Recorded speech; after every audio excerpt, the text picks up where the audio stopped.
way to come to Louisville and have this conversation and you know, you're stepping away from some daily work and your home space. So thank you for being here. We appreciate you. And also appreciate you for saying yes to Amps. And that's gratitude to you, Mr. Dave Christopher. I met him yesterday, but of course I know him. I know all the things he does. Who don't? But I got to meet him formally yesterday. And AMP is also just something we think of when your kids says they want to play the flute, or they want to make some beats, or if you want to start a business, people are like, AMP. And so that is investing in visible things like genius, like creativity, like imagination. AMP does that, and as we probably are going to find out, they do that through investments and relationships with organizations that Ciara cultivates with Rockefeller Foundation. So, thank you both. All right. So, before we get into the depth of our conversation, can you both please introduce yourselves, maybe share some pronouns, your organization, and its key priorities? Who would like to go first? I don't like privilege. Hi everyone, Ciara, Coleman, she, her, hers. I am a career philanthropist through my profession and through my passion. I am a daughter of the South. I was raised in Mississippi, born in Mississippi, raised in Alabama, and I live in Louisiana. So this feels like home. I was looking at the beautiful photos of residents, and I felt the connection. So happy to be here, and I'm thankful to be here with you all today. So I am a career philanthropist, and I started my career at the W.K. Coleman Foundation. I spent 10 years there. That is where I got my grounding, where I cultivated my professional values around racial equity, around community engagement, around leadership. That is why I learned place-based grant making, as well as had the experience of doing some systems change work as well. But now I am a program officer at the Rockefeller Foundation, where I have the privilege of co-leading our equity economic opportunity portfolio.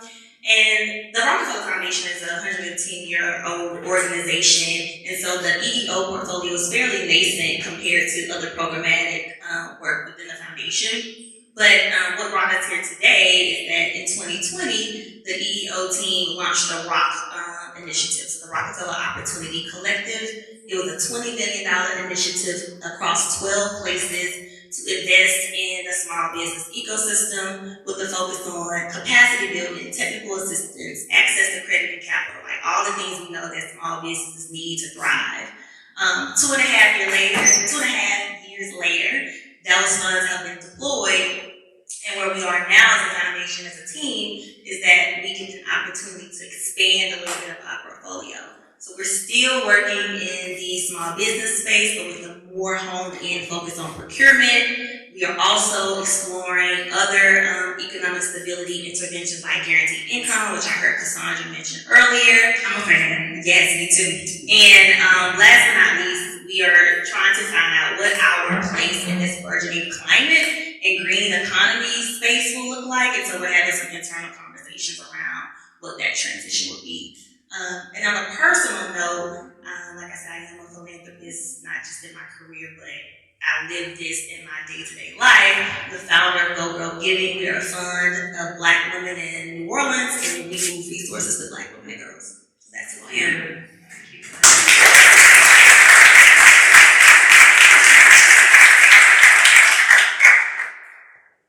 Can you tell me your age? I'm saying I'm on the millennial spectrum, but I'm older end. I asked her that question. You're not supposed to, right? I asked that question because she's proof that when we do a lot of stuff and we talk about how we want to give back to the community, but as a young person, she's already a philanthropist. And there's an association of Black philanthropists. And so I just wanted to highlight that at her age, that she's already thinking about how do I create wealth to then be able to put that back out into the community. So that's just what I'm doing. And I am Dave Christopher, Senior Executive Director and founder of AMP, and I'm with her.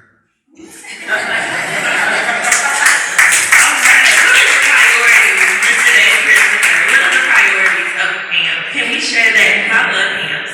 So we have this thing we refer to as building community from within, because I'm a firm believer that founded the organization in 2014, that we don't take credit for the things that people do. We take credit for providing resources for people to do it. For people to do it, we already know what they can do. So everybody who walks through our door, we believe is capable. They just lack the resources. One of the things that always kind of drives me nuts about we're working with a lot of small black and brown businesses is when they say, I'm trying to figure this out.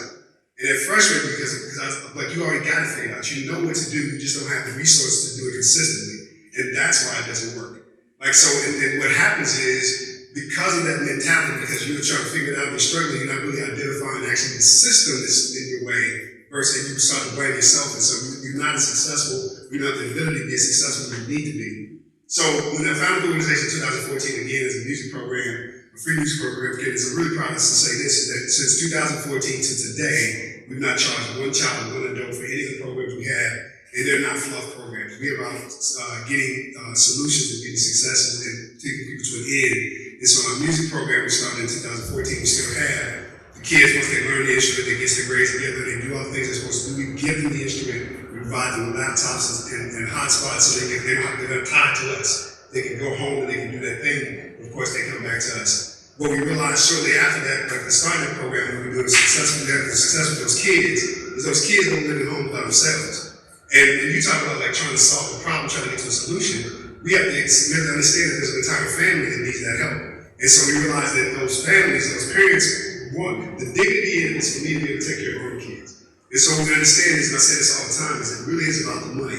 And so the answer to that for myself growing up in poverty, once I realized that technology was the thing that I could use to get to where I needed to be, then I wanted to train those same folks, those parents and those kids in technology, jobs and technology that start at a living wage, right? So they can then be a part of the solution that we're trying to get to. And that's what we started doing. The problem we ran into with that was, and myself, I didn't have a college degree until I was 40, but the problem we ran into was these were folks with high school diplomas and GEDs, and in technology, we had to have a 4-year college degree, 4 to 6 year experience.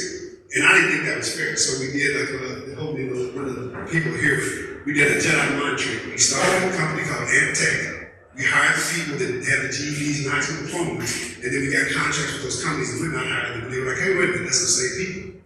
And so I made my point that they don't need the degrees. I mean, we want them to get them, but they don't need them now to earn their money. Because I didn't have a degree until I was 40 years old. I already had a tech company. I was working on IT, UPS. I guess nobody thought to ask me if I had the degree, so it didn't matter. So that was the way we made the people's pockets. And so when we look at how we did that, now these folks in underrepresented communities, they have disposable income, but no resources in their community like clothing stores, restaurants, places to spend that money that they now have. The unintended consequence of what we were doing was we were going to have people leaving this community. And so that's when 2020 and the height of the pandemic, and the racial arrest of Breonna Taylor, George Floyd, and others, is that that's actually when we met with Rockefeller, Ciara, and those folks was, I came with this plan for this black and brown business incubator. But I asked myself at the time when I started writing, and it really honestly wrote out of anger. I was angry and mad and frustrated because at the time, Louisville, Kentucky was 22% black, but only 0.08% of those businesses were black owned with an annual income of less than $25,000, which was ridiculous to me, right?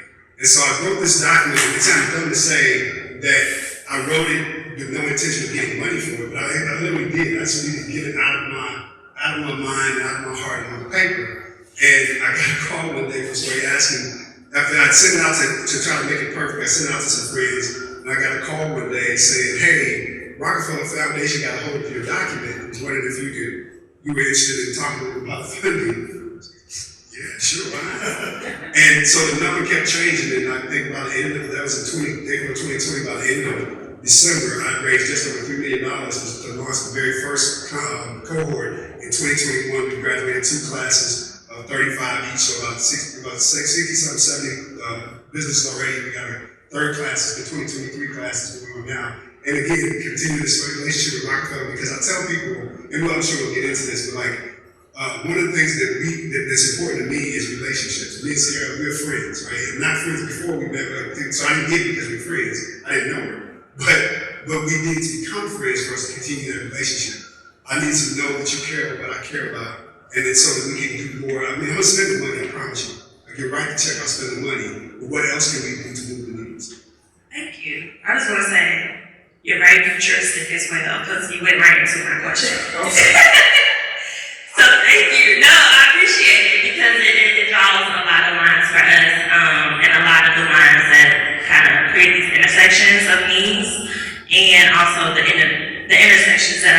approaching intergenerational needs as well that you talked about with the priorities of AMPS, and then how, you know, the business incubator came about and this relationship that was founded within that with you and Rockefeller. So that was my question. How did the relationship between Rockefeller and AMP come about? I swear. You can answer part of that, and then also add to it, how has it changed over time? So as Dave mentioned, so the relationship with Dave preceded me. And I inherited the grant, but I wasn't naive to think that I inherited the relationship. And so I had to work for that. And I remember one of our very first conversations, you know, I'm like, hey, I'm new. I think I was like a month and a half in. I had never at that point in time, I don't think, invested in the city of Louisville, or Kentucky for that matter, in my previous experience. And I'm like, hey, I want to learn from you. Tell me all the things. I want to come visit. I want to be in community. I want to be in relationship with you. And I also share in my values, right? Like the things that I care about. And I think that is kind of what sparked the relationship piece or friendship piece to Dave's point, which is critical because I wanted to make sure that Dave, and not just Dave, all of the grantees in our portfolio that I'm responsible for, know that like I am here with you, right? There's power dynamics between funders and grantees, right? And you have to acknowledge that. And my goal is to dismantle that. I don't want to be the typical funder. I'm already not your typical funder because I'm a 33-year-old Black woman, right? Working at a 110-year institution that, to be quite frank, that one I worked at before was not meant for me to be at, right? So I already show up differently, and I show up with different values, and I show up with my full Southern self, right? How your mama doing? That's what my folks greet each other, right? And so that was just really important for me in terms of like the relationship. But I also say that my colleague who led the development and cultivation of Dave's first investment was really intentional. So prepping for this for this conversation, I went back to those documents, and RPOP was in there. Urban League was in there, and it was all around the ecosystem, right? And I love that most places is focusing on placing people. We also have to build up the institutions within our communities and in communities like this to ensure its success, because all those things are interconnected. So I just wanted to add that little piece. Thank you, needed that. We can go into our next question. You want to add anything, Mr. Christopher? Just to the piece about the power dynamic. And if I'll say anything to anybody, any nonprofit, any organization trying to, you know, get funding or whatever, understand that should not exist. I tell people, the way you level the playing field is to value yours as much as they value theirs, right? And walk into an understanding that I have something to give, you have something to give, and we're equal. Because as soon as you allow that power dynamic, then you lose all power. Right? Then you don't, because then people will come in and tell you how to change your thing, especially when you're talking about place-based organizations, right? Where we're here, we see it, we know what the problem is, and then your money comes in and tells me how to tell you to do it differently. And I tell people I don't do it. I've turned down grants that said you want me to do it a different way, because just as much as I want you to like me, I want to like you. Like I need to understand who you are as much as you need to understand who I am. Thank you. Yes, extra thoughts. That really speaks to partnership, collaboration, and a lot of times, grantee and funder relationships can be very paternalistic, like as you explained, like I am funding you, remember? So it's very exciting to hear the dynamic in the relationship that you all hold, and that you all are bringing your values and your practices into that relationship. That goes into my next question really well. How has the relationship impacted the work for each of you and your organizations in terms of outcomes, the metrics, the processes, the strategies?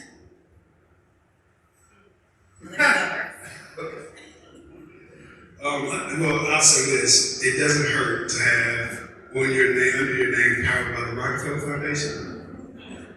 I mean, real talk. Like, unfortunately, some people. It's like another national funder said this to me when we talked about it. What I was concerned about was locally. Don't get mad because I'm going to say some stuff, but locally we have fun, people that want to fund stuff, but they want to sprinkle is what I call it, sprinkle, right? So they like 10 folks ask for money, they sprinkle a little bit for everybody, and then they move on to the next thing as if you solve the problem, right? And so you always people get worried that if you like those announcements they were talking about, like we experienced this where there's an announcement of like the Brown Foreman gave us $5 million, $500,000 over the next 10 years. People see that, they go, oh, they're good, they're fine, don't do it anymore. And so you risk that thing, right? But what I found out from folks like Rockefeller and other national funders is you don't have to worry about that.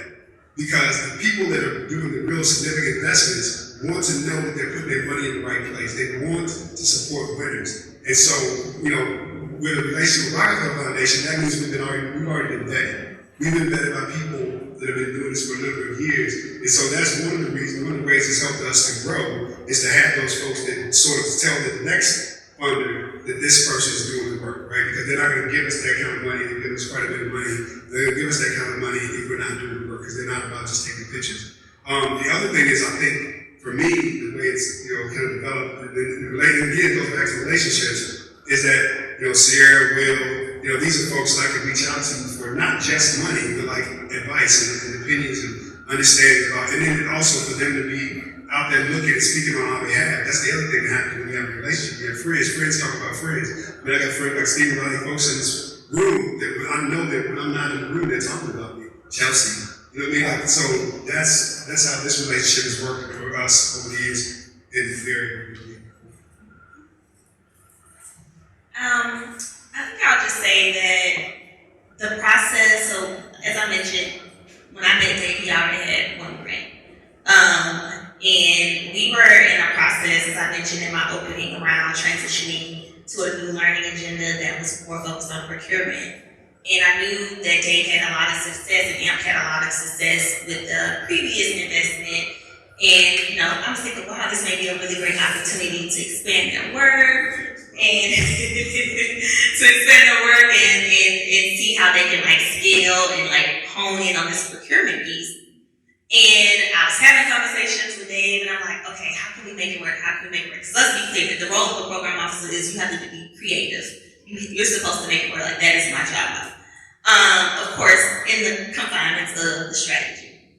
And we were trying to get to a place where it felt natural for them, where it met our expectations as an organization. And then it just got to a point I was like, I think I'm trying to fit a hole into a square. And don't get me wrong, Dave and Amp, they were willing to do the work, and were probably still doing some of this work too, just based on those initial conversations. But I knew at that point I needed to advocate for something different, and I needed to advocate for general operating support. And Gen Ops is the most flexible funding that you can receive from a foundation. It supports the mission of an organization and allows you to spend the money as you wish. And where Dave was and where we were in the strategy, I knew that's what needed to be done. But the caveat was that wasn't a norm for our team. We mostly invested in programmatic work, right? Because as a foundation, we are very interested in outcomes. We want to see the metrics, we want to see the learning, the KPIs, and all the things which are all important. But it's also important to just support an organization and give them the flexibility to build, to scale, to dream. And so I think in that moment, it just reminded me as a funder what my role was, and it provided more clarity for me to know that, as a funder, I am in the middle of, I'm the person in the middle or between the organization and resources. And so, what can I do? How can I push the limit to ensure that organizations like AMP and others can receive maximum benefit from places like the Rockefeller Foundation? Yes, I want to hear the story. So, she's right. All that she said was true. But this is what she did. Right. So, the procurement thing, because we were trying to do procurement because we wanted to this software ramp for businesses to go from, to scale up, and we wanted the procurement thing. And so, she calls me and she's like, hey, Dave, talk to them, they're really not feeling it, it's not working, we're going in a different direction, whatever. I'm like, okay, so I'm walking out of the door, I'm like, you know what, that's cool. whatever. She goes, but I talked to the vice president, they said no, but I told her we gotta do this. And she goes, okay, fine, just do a general operating expenses. I'm like, why don't you lead with that? I'm walking to my car, trying to get myself to be okay when I'm missing this money. And she's like, oh, by the way, you got it anyway. But again, it speaks to relationships, right? Because she didn't just take the no, right? Because she has a relationship with us, right? She knows the work we do. And so she's willing to go, not to go against, but go to bat for an organization she believes in. Yeah. You did, and so that's kind of back to the same thing, and I'll probably say it a dozen more times, is level playing field relationships, that's kind of what works. And you gotta do the work. Like you gotta, and I'll say this, and I don't know if this is a question for God, we're gonna hit this, but like understand, and I think every funder we work with can attest to this, is we understand what it takes to guarantee the outcome. We were at an event with Jeffrey Canada, Harvard Children's Zone, and one of the things, and I've been following him for years, way before I was in philanthropy, but one of the things he said was, make sure that you have enough to guarantee the outcome. And so a lot of times organizations will go looking for funding and asking for as little as they can think they can get away with. And it's not enough to get the job done, and then when you don't get the job done, nobody wants to fund you anymore.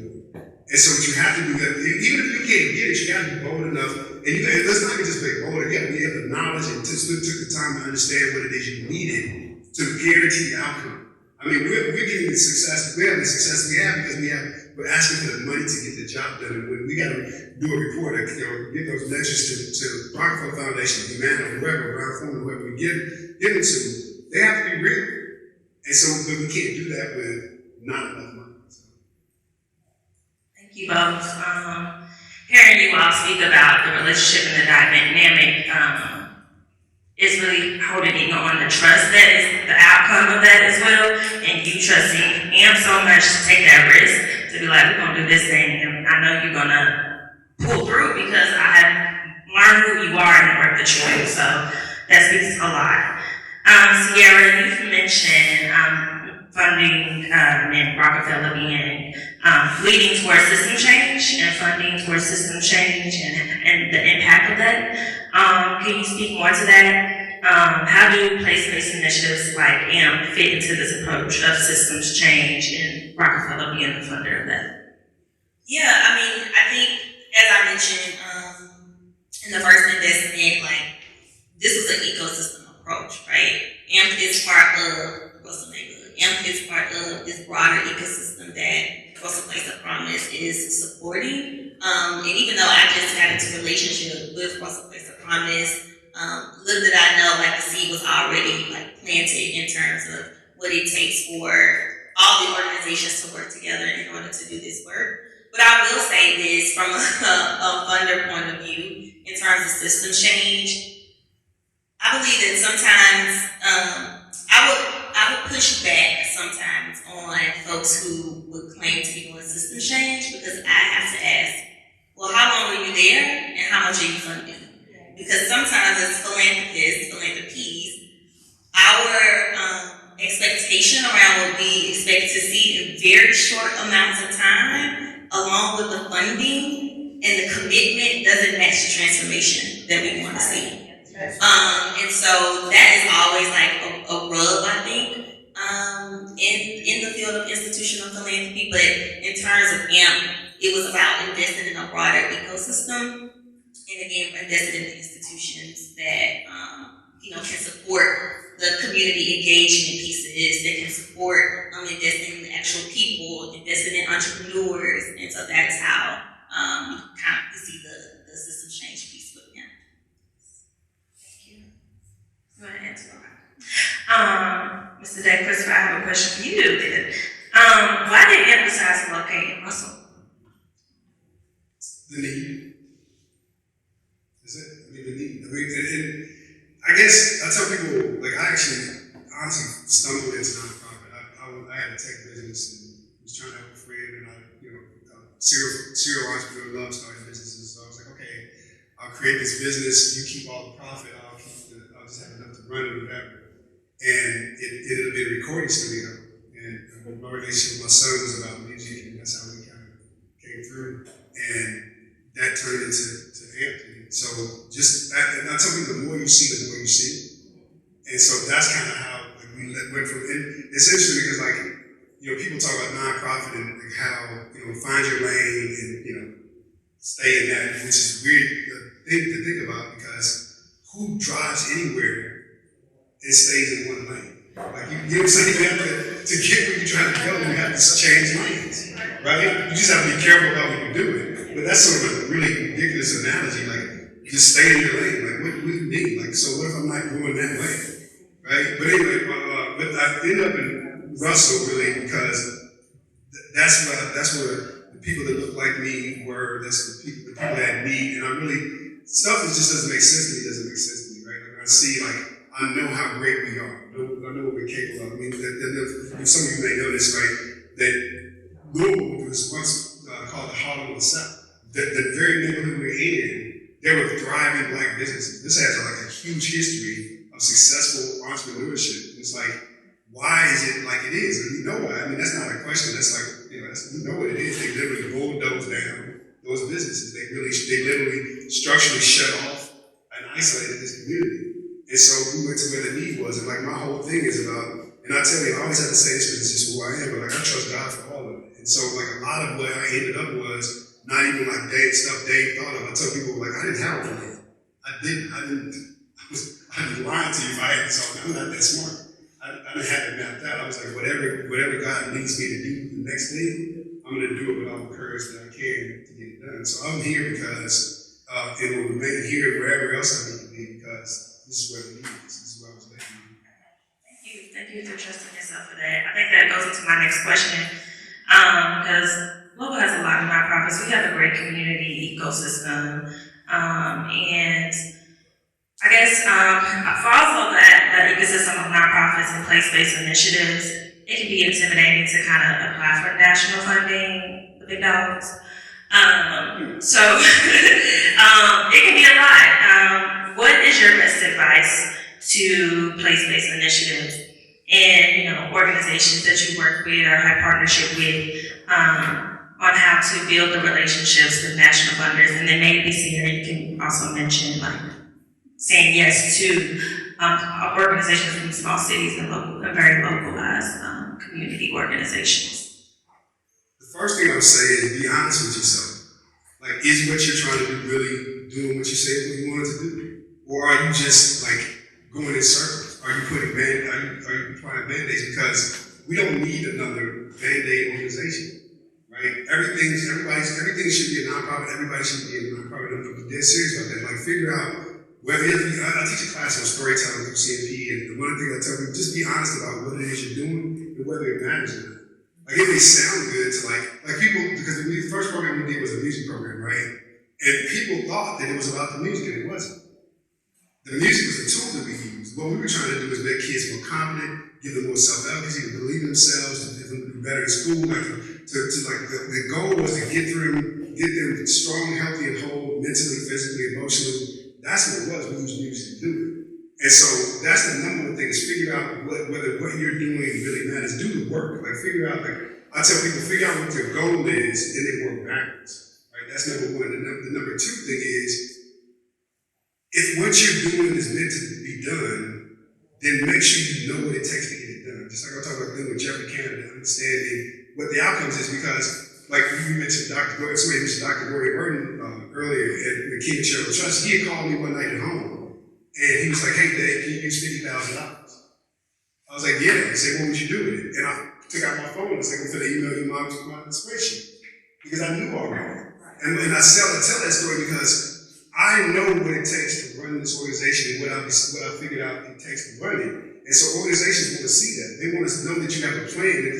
And I tell people as a business person, like 30 plus years in entrepreneurship, you show me a budget that looks too low. I'm like, you don't know what you're doing. I know it. Like, you're not going to be able to do what you say you're going to do if that budget doesn't look right. So you give me a budget for $20,000 and something that should be $700,000. Like, it's not going to last. honest with yourself about whether what you're doing, it may be nice and wonderful and it makes you smile. The other thing is, it's not about you. Like, I don't care that people know that people know me. Thank God people know my name, but I don't care that you know my name. I care that you know that we get results in this program, because Dave is going to go away at some point, but Anthony needs to be around doing the work that he does. With Ralph Deshabere, it brought me to tears, honestly. Ralph Deshabere from Ground Floor is retired now. When they got on the phone and told me about the $5 million investment that they were giving, it wasn't even $5 million that brought me to tears. What brought me to tears was what Ralph said to me that day was, Dave, I lay awake at night worried that Ant won't be around. And that's why I want to make this investment. And that's what you need to figure out. Like, is what you're doing important enough for it to be around, or is it just something that just burns up and takes opportunity away from other people that are doing the work? I love what you said around friends talk about friends, and I love the other quote that you should be, attach yourself to folks who will speak your name in rooms that you aren't even in. So for me, it's like relationships. Unfortunately, the sector of philanthropy, someone described it to me as this early in my career. It's like it's an ivory tower. Sometimes it's hard to get in touch with folks, the right people. And so Dorian actually is who introduced me to art pop, right? And that's a great example of someone who loves this community, invests in this community, and wanting other people to know and see their work, and or talking to other funders and talking to speaking the name of art pop and others in rooms where they aren't even in. And so it really is about relationships. If folks reach out to me, I take it upon myself to try to have a conversation with everybody. Even if it's, no, I can't fund you, but funding is only one of the tools in the philanthropic toolbox. We have relationships. Will is great.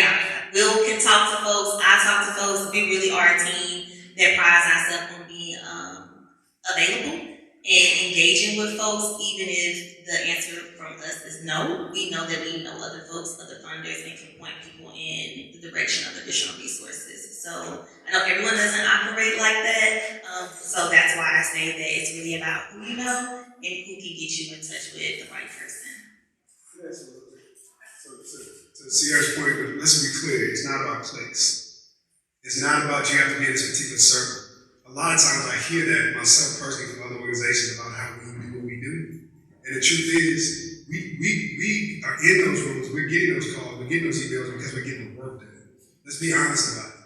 If you're getting the results, if you're not just doing stuff, so like cursory stuff and taking pictures and acting like you did something, but that person is still the same place they were when you got them, then stop asking for money to do that. Nobody wants to pay you to have people standing in the same place. So you gotta be honest and get back to that. I'm being honest with yourself. It's not about clicks. You can use that as an excuse if you want to. Well, I ain't in that circle. Okay, whatever. Like, but you realize this circle is huge. If you do your work, people can't ignore it.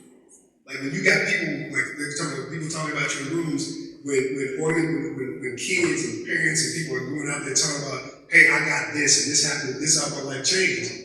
That people hear that, people want to support that. So do the work. Quit blaming folks for like the fact that you ain't in the right circle, or you're not in that clique. That's lame. Just do the work. All right. What's my time? 10 minutes. Okay. I want to ask one question, and then we're gonna open it up for the floor, and we're gonna keep it brief. Okay. All right. All right. Can you share with us two of your biggest wins? We're gonna keep it optimistic. Two of your biggest wins and one of your biggest challenges with working together. My win and my challenge are the same, and that's that general operating support grant. That was a challenge because at that point in time I was going to leadership and really like pushing, but it was not resonating. And sometimes that happens, right? But it was also my greatest joy to know that, there was flexibility and we were able to support them for an additional 2 years through general operating support. And I would also say my other biggest win is just being welcomed in this community. So I'm from the South and I live in New Orleans, and New Orleans in particular. I think a lot of southern states are like this. But New Orleans in particular, they don't take too far to like outsiders, right? Like you really have to work your way in and show yourself approved. And I feel like just this welcoming community that has, had conversations and, I'm asking questions and folks have just been so open and honest, and I really just have appreciated that, especially as an outside person. So the really question whether she's country or not, she said, show yourself approved. You already know that. Show yourself probably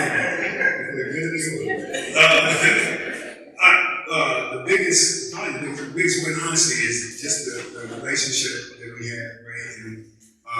And how that's grown and cultivated. And that sounds like lame, like I don't necessarily have any challenges I can talk about, because here's the thing, when I say that, even if we get to a point where they can no longer fund us, we still have a relationship. And so there's still things that we can get that are not financial, like monetary support, right? That we can get just to be able to call and try to get a feel for, like Bill or Ciara, like who you know, or like what way you can lead me. So I'm hard pressed for a challenge, because I just, even when people, like I was telling somebody earlier today, like even when people don't give me their money, I ain't mad. That's your call. So I'm grateful. Yeah, that was good and brief. Thank you. Thank you both. We're gonna open the space for questions. I see Ramona's back there. Hope y'all are taking some notes. I don't think I need a mic. Y'all hear me? Okay. I'm Ramona Dow. I'm the Vice President of Community Engagement and Community Foundation of Louisville. And I want to acknowledge both of you for really stepping into what is trust-based philanthropy principles with that shifting power and the relationship building. But I am standing up because I have a charge for the program officers on my team who are all basically new. I want them to connect with you and Will before y'all leave. So that's my action and charge for this team, is y'all need to connect so y'all can talk and learn from each other's strategies, so we can all begin to work together even more to shift this sector, to share that power and understand the power of relationships. Thank you. Thank you for that. Anyone else call to action? Comment, question?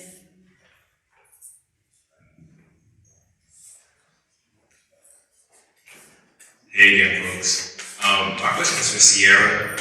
I'm not a plant. We do work together, but she does not know that this question is coming. I think it's really helpful for folks to understand the journey of funders, but especially of program officers and a young Black program officer who's doing community-based work with Black folks. So to the extent that you're comfortable, could you share out, I'll give you some top areas maybe just to be broad, but like the generational difference that you might have experienced at the start of your career in philanthropy, and how that might have affected your ideas and your contributions for the funding landscape. And then you spoke a little bit about Go Grow Giving, but how did your journey in your professional career lead to being about that life in the real world? Thank you, Ciara. We'll ask him this question because he knows. So, interestingly, I fell into philanthropy. I think most people fall into philanthropy. So I did not grow up thinking I was going to work for a philanthropic institution and be a program officer and move resources. But what I did know is that I wanted, like most people, like, grow up, you want to help people. But after undergrad, I was actually recruited to live in Michigan. I actually worked for the Kellogg Company first, and then ended up making the transition to the Kellogg Foundation. Started off as like junior staff, really trying to learn the ropes and understand institutional philanthropy. But it was an aha moment that I had. It's like, I know a philanthropist. This is my grandmother. She exuded love, which is, y'all know, the Greek root word of philanthropy in Greek is love. She continues to give to everyone around her. She just showed up brilliantly as a leader in her community and a leader in the Make Sure I Can Have Family. And so for me, it was around like dismantling. I'm very intentional about words, especially when I say institutional philanthropy, and then like community-based philanthropy and philanthropists. And so that aha moment kind of spurred something up in me, and honestly, really just unleashed a different level for me. And I knew that while it was important for me to be inside of institutional philanthropy, to be able to move resources, to communities who look like me, to underserved communities. It's just as important that we start to build our own institutions. And so that's where the work of Go Girl Giving came in, is that I knew folks who were not in the institution, but who gave and who invested in their community. And so this notion of collective giving really spurred a lot within me, and that's how I founded the collective that I had. And we've expended over $20,000 over the past 2 years directly to Black women and girls in New Orleans, and plan on investing in $25,000 just in the month of August. So really excited about our growth and our impact. But also, to your point, Will, just on the challenges of being a young person in this space. I was the first, I was the only first only black person, only young black person, only young black woman a lot of times in rooms, and it took me a while to find my voice. And again, I think it was just the social unrest that kind of unleashed that confidence in knowing that like my lived experience matters, what I care about, my values matter, and how I approach relationships with grantee partners I felt was really different, and I wasn't seeing a lot of that amongst other people in the field, and so I wanted to show up differently and show up in my power. And so that was a journey, it was an evolution, but I do think it contributes to how I show up today, and I'm known as everyone's favorite philanthropist. So there's that. One more question, we have about 5 minutes.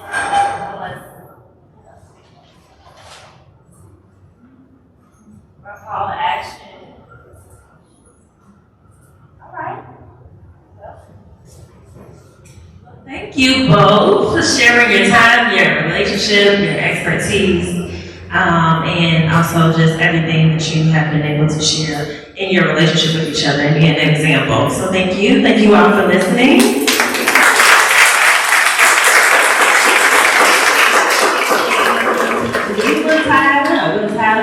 There's other things on our program. Take some time. I guess we got another 3 minutes or something to hydrate yourself, go to the restroom, and we'll continue a little bit later. Thanks, y'all. Thank you.